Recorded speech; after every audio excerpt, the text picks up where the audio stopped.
Bienvenue dans ce 14e numéro, le débrief porte une réflexion sur le prochain rassemblement des Lions indomptables du Cameroun pour le mois de septembre. Et ce sera juste après le jingle. Amis abonnés, une fois de plus, bonjour, bienvenue dans ce 14e numéro de LN Débrief. Les Lions indomptables du Cameroun s'apprêtent à disputer deux matchs cruciaux au mois de septembre, comptant pour les qualifications de la Coupe du Monde 2026 aux États-Unis, au Canada et au Mexique. Ces rencontres face à l'Eswatini et au Cap-Vert s'annoncent décisives pour la suite de la campagne qualificative. L'équipe nationale, sous la houlette de Marc Brice, devra faire preuve d'efficacité et de solidité pour espérer décrocher la qualification. Le premier match, justement, aura lieu le 4 septembre au stade Amadou Ahidjo de Yaoundé face à l'Eswatini. Ce match à domicile représente une opportunité pour les Lions de prendre l'avantage et de mettre la pression sur leur adversaire. Une victoire impérative pour lancer la campagne sur de bonnes bases. L'enjeu est donc de taille. Une défaite pourrait compromettre sérieusement les chances de qualification de la bande à Marc Brice. Le second match, quant à lui, ce sera au Cap-Vert. Il se jouera le 8 septembre dans la ville de Praia. Ce déplacement s'annonce plus difficile. Le Cap-Vert, nation de football réputée, jouera à domicile devant un public fervent. Les Lions devront faire preuve de caractère et de mentalité pour espérer ramener un résultat positif. Un match nul serait déjà un bon résultat, mais une victoire serait évidemment préférable. On écoute Pelin Bayon, journaliste qui revient justement sur la préparation de ces matchs. On attend la liste des Lions indomptables appelés à ces deux confrontations très capitales, très importantes pour la sélection nationale.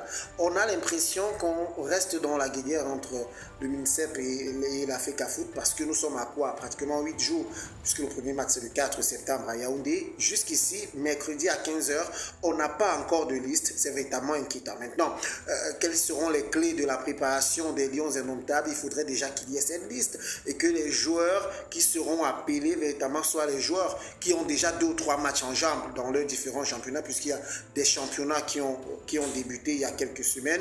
Mais on apprend également qu'il y aurait des joueurs sans club, ce qui va davantage compliquer la situation au sein de la préparation des Lions indomptables du Cameroun. Mais Marc Brice certainement va pouvoir se poser sur l'ossature qu'il a formée il y a lors des précédentes rencontres et pouvoir faire un savant mélange d'expérience et de jeunesse au sein de cette charnière. Mais rappelons-le, on devra aller surtout à Praia décrocher les 3 points qui nous permettront de reprendre la tête de ce groupe afin de se qualifier pour le mondial 2026.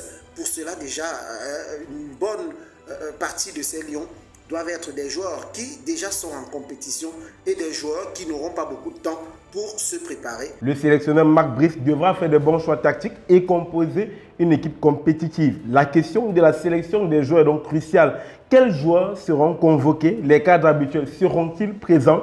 Quelle surprise le sélectionneur nous réserve-t-il? Ces interrogations alimentent les débats et les spéculations dans le monde du football camerounais. L'annonce de la liste des joueurs convoqués sera suivie avec une attention très particulière par les supporters et par tous les journalistes et consultants, parmi lesquels Jean-Charles Doubé-Kingé, consultant de sport, que je vous propose d'écouter. Je pense que tout le monde attend la liste de Marc Brice. On ne l'a pas encore malheureusement, mais je pense qu'il ne sera pas encore. Il est encore dans les délais, il n'est pas fort clos.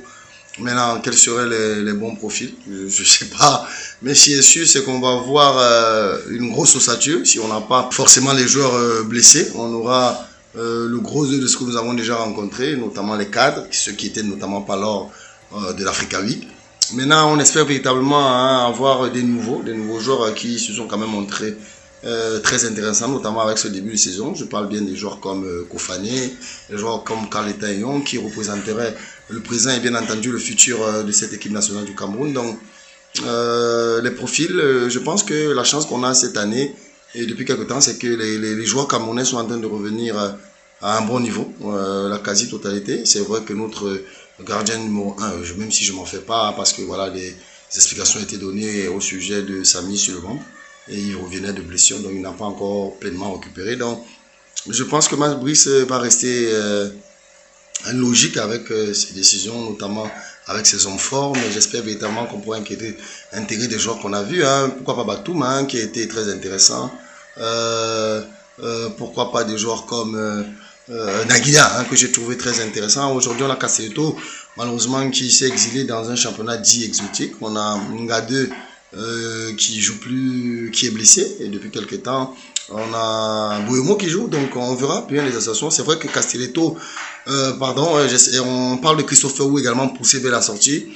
Donc je pense que le plus gros chantier, c'est dans l'axe central aujourd'hui. On ne sait pas véritablement qui on va mettre, mis à part un joueur comme Boyemo, qui lui a un bon début de saison, mais voilà, je fais confiance au staff technique camerounais. L'enjeu est donc de taille, la qualification pour la Coupe du Monde 2026. Les Lions indomptables du Cameroun devront se montrer à la hauteur de l'événement et répondre aux attentes de toute une nation. Le chemin vers le Mondial 2026 est donc semé d'embûches, mais une bonne préparation et une équipe soudée, les Lions peuvent espérer atteindre leur objectif. L'exclusivité de ces informations sera suivie de très près avec LN Foot.